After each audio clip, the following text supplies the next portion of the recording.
نہیں، بلکہ دوسرے جو ہیں وہ ان کے ادبی کارناموں کو پڑھ کر، ان کی کتابوں کو پڑھنے کے بعد جو ہے وہ کہتے تھے کہ یہ مرزا صاحب کا لکھا ہوا جو ہے وہ کام ہے، تو وہ کہتے ہیں دوسرے جو ہیں وہ ان سے آگاہ ہوتے تھے، لیکن وہ خود کبھی بھی اپنے کام کا شور نہیں کرتے تھے۔ دراصل خود مرزا صاحب شہرت سے گھبراتے تھے، اصل میں وہ اس لیے شور نہیں کرتے تھے کہ وہ اپنی شہرت سے گھبراتے تھے، انہیں شہرت پسند نہیں تھی اور پبلک پلیٹ فارم پر آنا پسند نہیں کرتے تھے۔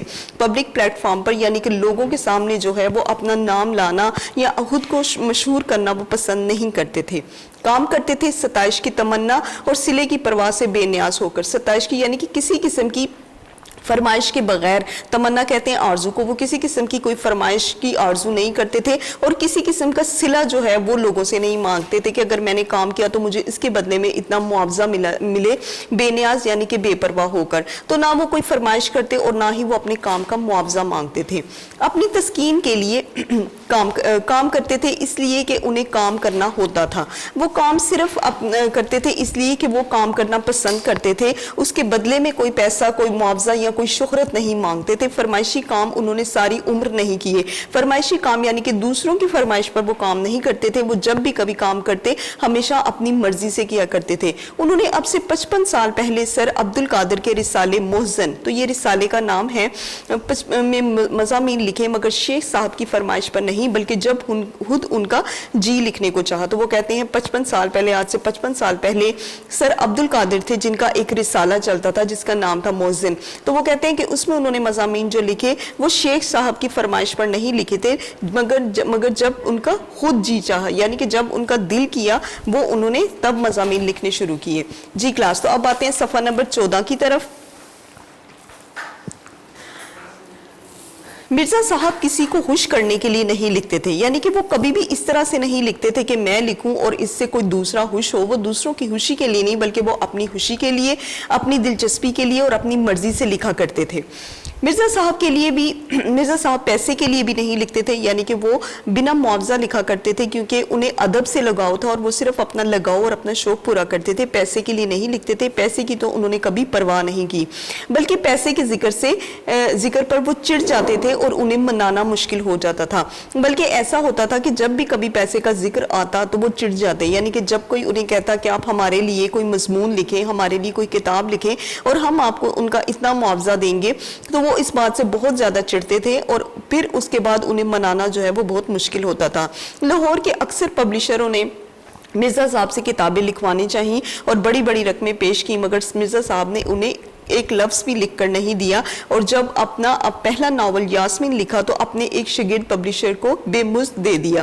لاہور کے اکثر پبلشر کہتے ہیں، یعنی کہ جو چھاپنے والے ہوتے ہیں، پبلش کرنے والے ہوتے ہیں کتابوں کو، تو وہ کہتے ہیں کہ انہوں نے مرزا صاحب سے کتابیں لکھوانی چاہیے اور اس کے لیے انہوں نے انہیں بڑی بڑی رقم کی پیشکش کی کہ آپ ہمیں یہ فلاں فلاں کتاب لکھ دیں، ہم آپ کو اس کا اتنا معاوضہ دیں گے، لیکن مرزا صاحب نے انہیں کبھی بھی ایک لفظ لکھ کر نہیں دیا۔ اور جب اپنا پہلا ناول یاسمین لکھا، اب کلاس یہاں پر بھی جو ہے آپ اس کو ہائی لائٹ کر لی کہ مرزا صاحب کا جو پہلا ناول تھا اس کا نام یاسمین تھا۔